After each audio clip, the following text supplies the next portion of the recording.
Right. Okay. So now that the meeting is on, uh, we will, as I repeat, talk about the interface between the human and the non-human in Panchatantra. And let me share this through a version on the PowerPoint. Is the PowerPoint visible to you? Yes, sir. Yes, sir. Right. Yes. Thank you. Uh,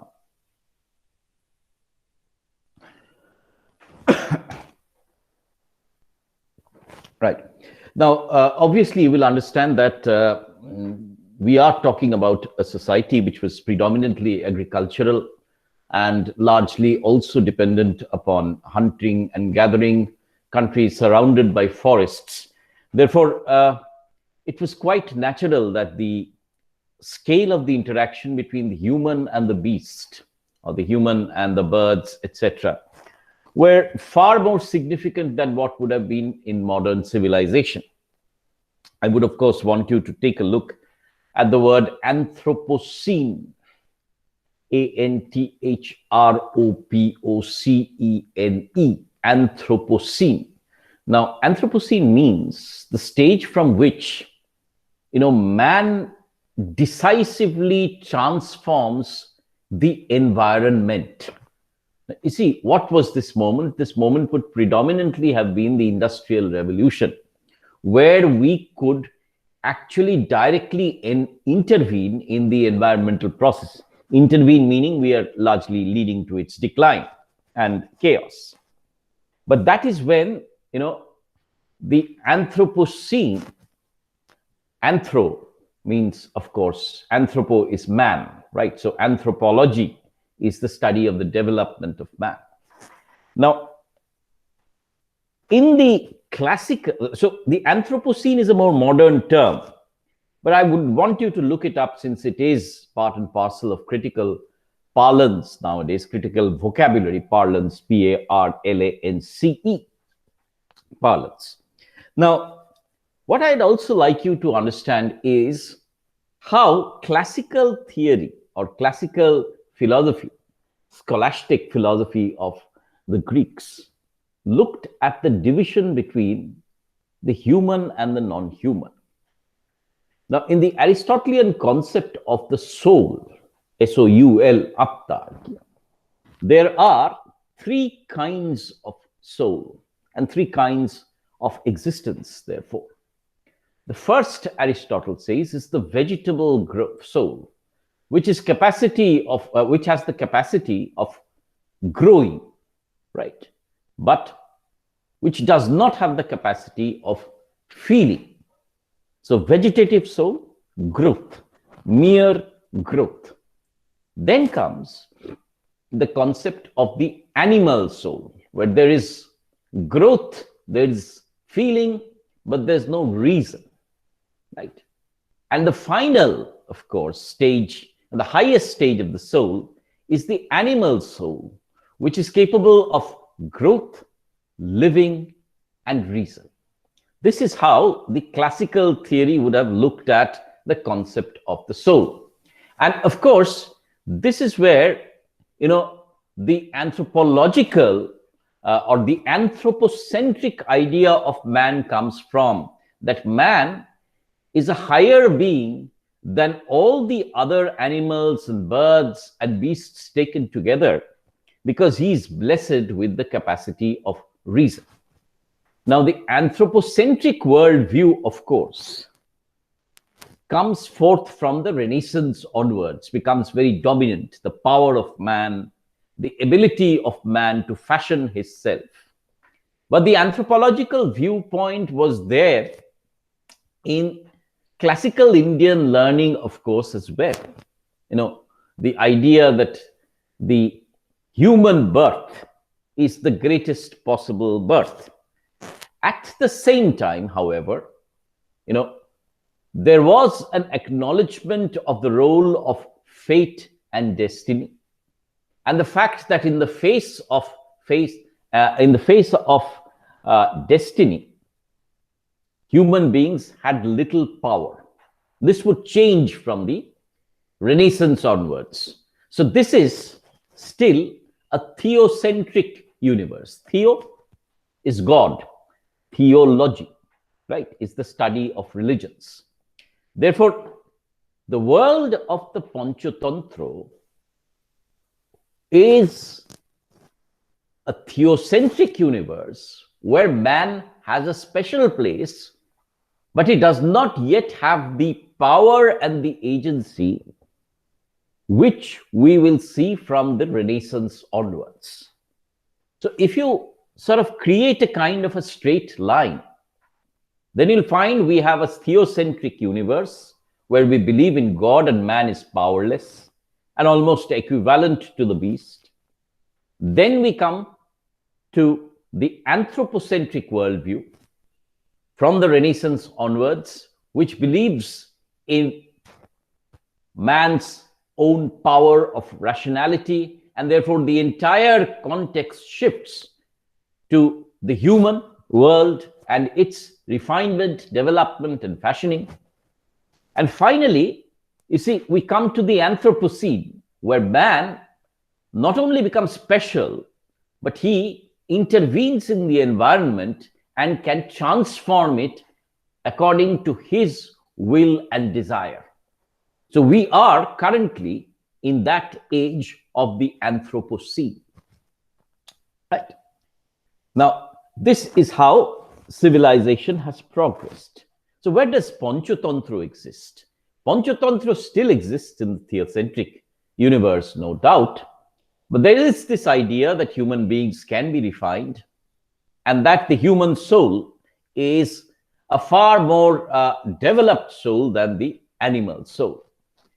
And it is in this context that I am going to look at the interface between the human and the non-human.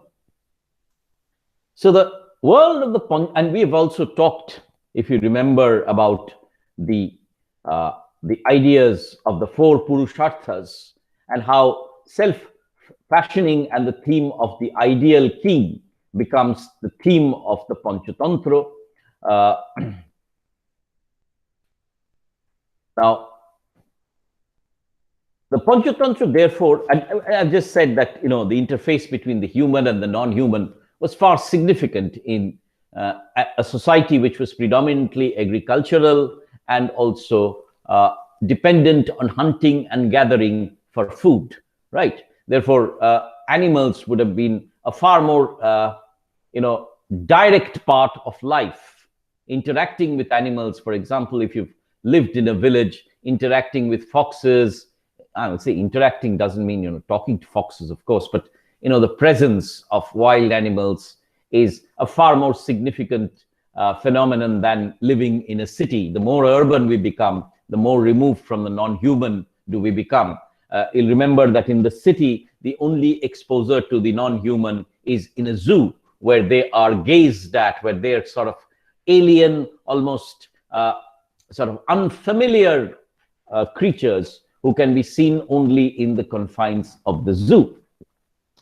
Now, the Panchatantra, of course, presents two worlds, one mirroring the other, the human and the non-human. And there is a continuous dialogue with each other and comment on each other. Now, it's very interesting in the sense that, there are three kinds of tales in the Panchatantra. One which is specifically animal, right? So the hare and the elephant, for example, is a specifically animal tale. There are no humans present there. Then there are specifically human tales. For example, the Brahman and his wife, right? That is a specifically human tale. There are no animals there, by the way. And then there is a specifically tales where the human and the non-human, human and the animal actually interact as if the animal was human. That is the Brahmin and the snake, which provides him dinars and bites the sun when it tries to hit him out. Now, it's very crucial to understand, therefore, that there is no fundamental difference between the world of the animal and the world of the human. In a certain sense, these two worlds seamlessly merge into one another the non-human existing merely to reflect certain human qualities, right? So what is the link, the relationship between the human and the non-human? Through the social and political organizations that they have in common. Understand this, that the animal world is not a chaotic world.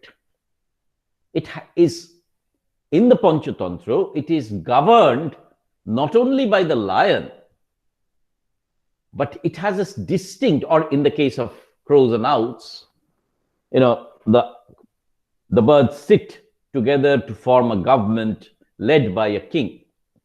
So it has a distinct organization in human terms, right? So the forest is just an extension of human civilization. It is non-chaotic. It has a structured social and political life, even domestic life, right? Where every animal is given its due place. There's a court in the forest with a king and a hierarchy of office and duties. The four circles or the mandalas, as it were. So inner counselors, and then there are fringe animals, and so on and so forth. It is said that in any city or capital, any sort of community of people, there can be only one occupant of the lion's post. So there's a distinct king, a very careful process of governance.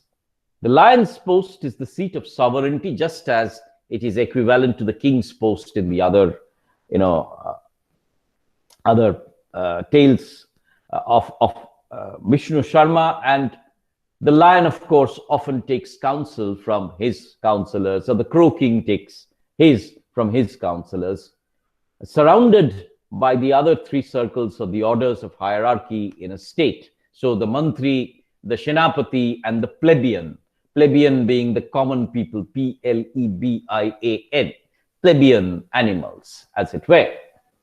So non-human characters in the Panchatantra merely appear to be creatures in the world of nature, of woods and waters and hills. So it's just the location that has shifted. The organization of society has not. The background has shifted. They are human actors wearing a mask, and these masks are fairly transparent. What do I mean by that? I mean that every animal stands for a certain kind of position, attitude, attribute. So the fox, for example, is always the example of the clever animal, right? The counselors of Livestrong, for example, articulate specific positions in society. Now, specific political attitudes, right? So they represent various aspects of the Shastras. The text exploits human perceptions of the non-human world, sometimes correct and frequently wrong, together with certain superficial similarities in behavior. Now, you will, of course, then immediately, I'll come to Kakulukiyam in a moment to explain this. First, let me get through the slide. The world of nature functions as a metaphor for the human world. So I'm basically continuously harping on the fact that the use of the animal world is not independent, and that the animal world is a direct reflection of the human society, its structure, and its motivations. The natural world, therefore, wears two faces. The jungle, where nature is red in tooth and claw, that is violent, and where people or the animals feed off one another for survival, and each one looks out for himself. And the community, where coexistence prevails and each looks out for the other. See, the Panchatantra acknowledges that the lion has to feed off animals, and that violence is a sanctified aspect of the jungle. At the same time, it also acknowledges the fact that non-human beings, animals, can form friendships and therefore can use logic and therefore defeat far powerful animals. For example, in Mitralabha, for example, the four creatures come together to defeat the hunter, the human. And also in crows and owls, Kakulukium, the crows can come together in a body and thereby defeat the owls. There are also situations where, for example, in the crows and the owls, where you are talking about enmities which are spread across generations, which are fundamental to one another. For example, the owl and the crows, which is blatantly fictional. But you see, there are certain attributes which are given to animals. For example, the snake is somebody who cannot be believed. Right? In the crows and the owls, for example, the elephant is an animal with strength but little intelligence. Therefore, the hare can easily dupe him. So it is in this way, I would say, that animals have multiple aspects. One is that the violence of the animal world is acknowledged by the Panchatantra. One, that animals to survive have to feed off one another. At the same time, as Kakulukiam points out, animals can be highly organized into human systems like the court, like the army, and they can function and become mirrors of the human situation. So the Panchatantra uses animals both as animals and as human beings wearing masks of animals. So the forest is both a real forest as well as a reflection of actual human society. So the forest is Mahilaropya as well as certain forests. So what this does is, you see, the forest with all its animals provides us with the imaginative scope. Why does this happen? Why does one use the beast fable?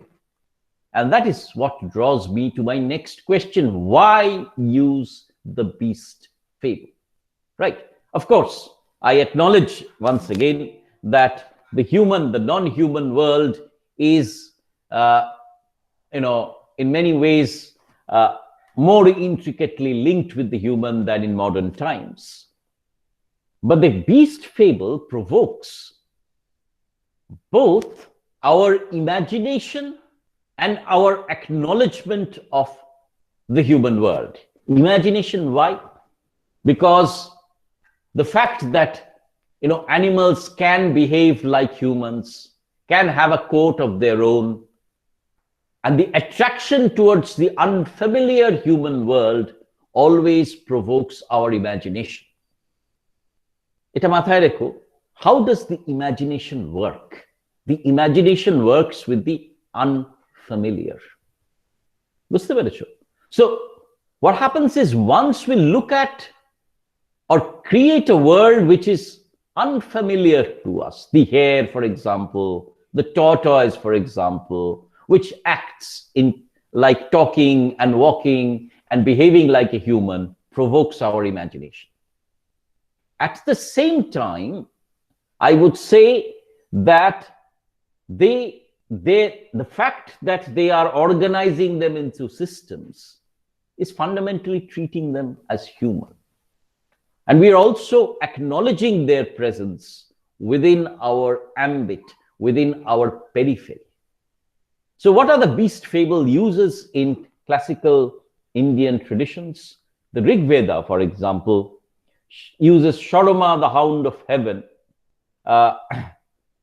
In the Mahabharata, of course, you have the story of Nal and Damayanti.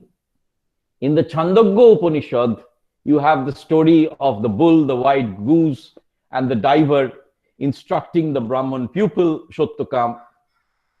And in many ancient cultures, for example, if you looked at this picture behind me, which was brought from Egypt, of course, you have Anubis.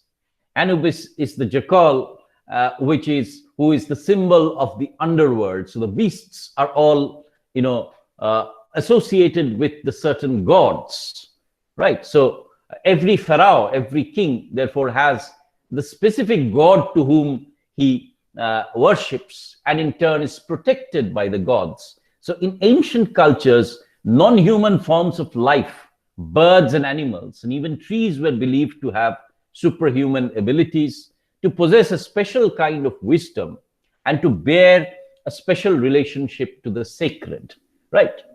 So these essentially, fundamental cultures like Hinduism, like, for example, the classical Egyptian civilization, acknowledge the presence of the human, of the non-human, to be gods, to have superhuman qualities, and to also possess special kinds of wisdom, right? Therefore, you will find that in our mythology, you have Garuda, who is directly used in the Ramayana as somebody who helps Lord Rama. Or, for example, the Vanar Sena, which the monkeys who would be directly helping Lord Rama and be his Hanuman, for example, is the great example of this non-human who has magical and godly, divine qualities, as it were.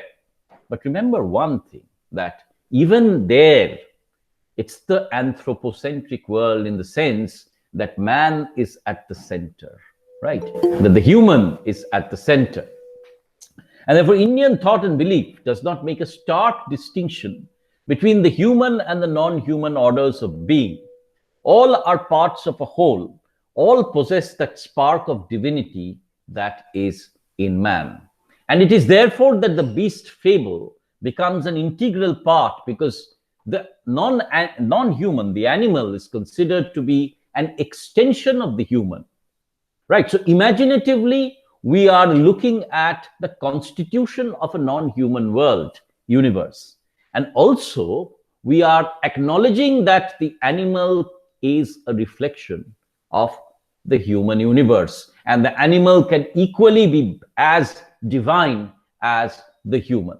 So this is the use of the beast fable in the animal and the Indian narrative tradition. Also important is to understand the concept of the secular tradition of the beast fable and the parable, right? Because these are words which need to be understood.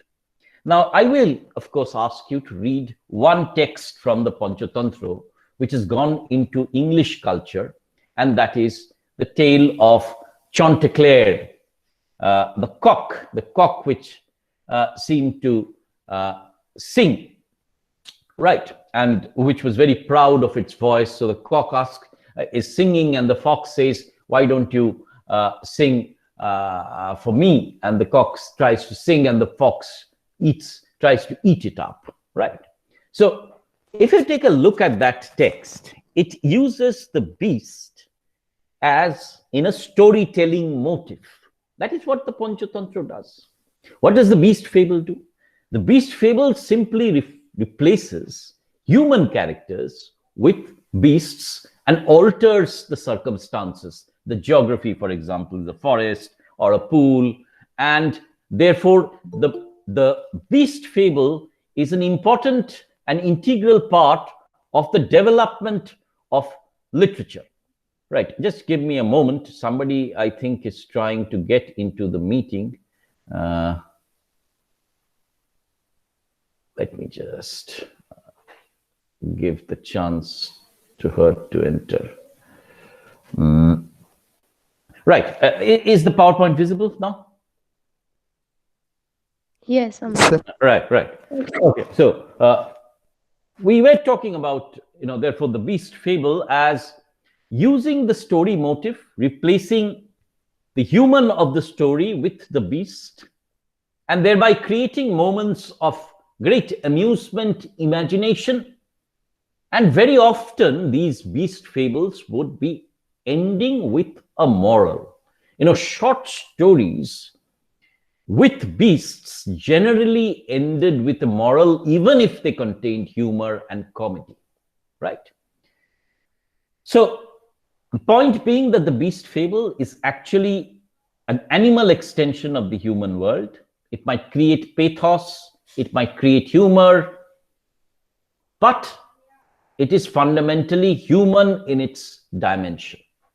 It just substitutes as characters beasts. Now, the most celebrated example of this beast fable is, of course, also Aesop's fables or the Hitopadesh.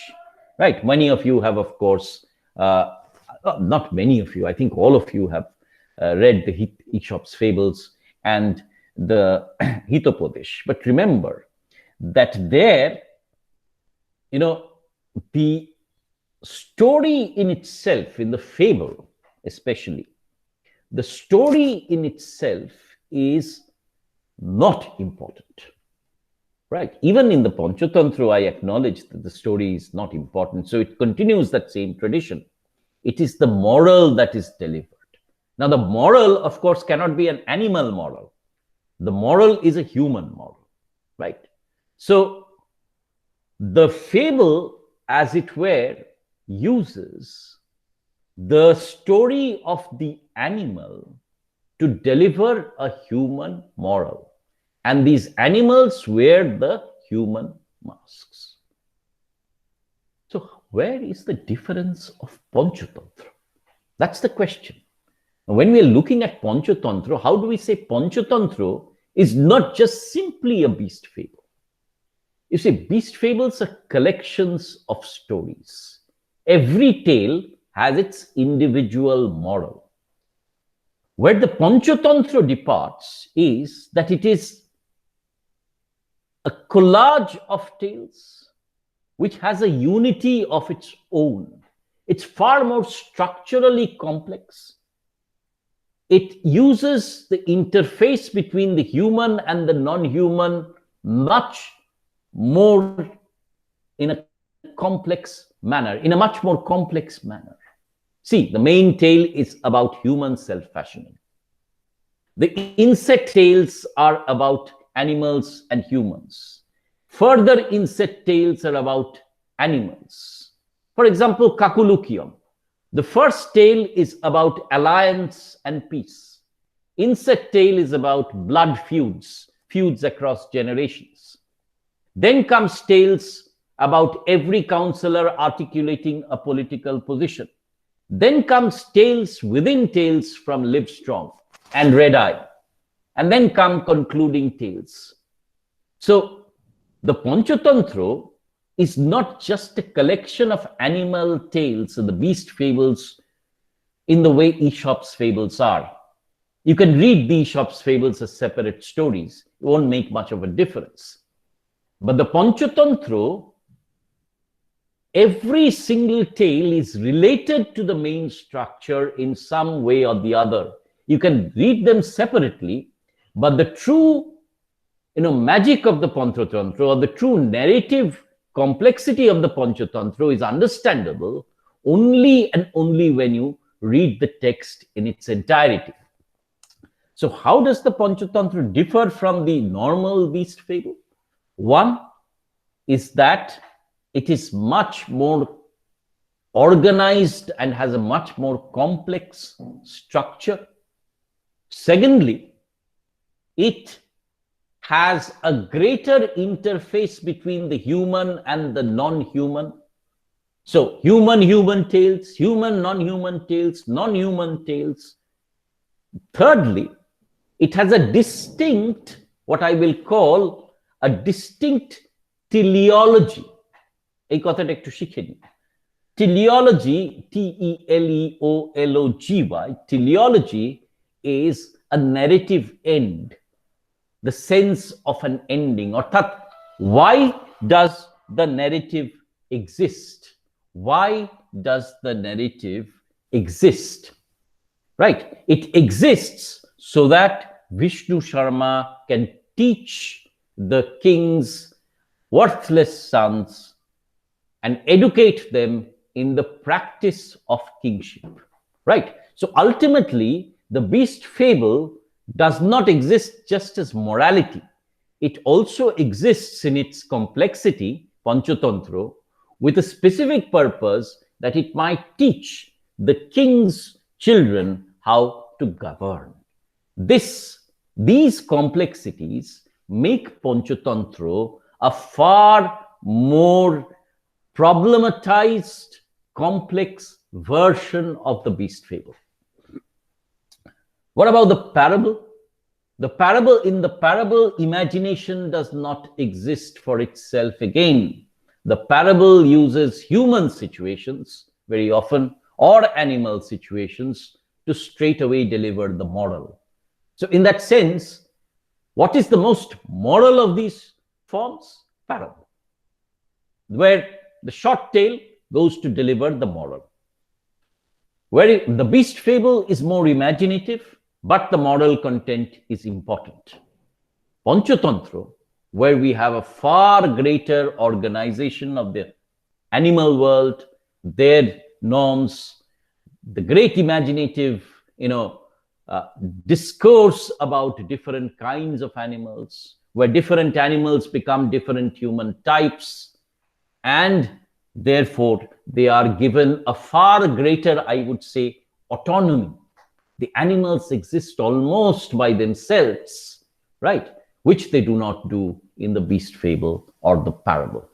It is in this way I'm suggesting that the Panchatantra uses the structures of the beast fable, but adds layers of complexity to these narratives, right? Okay, so I will stop today's presentation here. I have a journey to make, and I will stop the recording for the time being and take your questions in a moment. Just give me a little bit of time to stop the recording.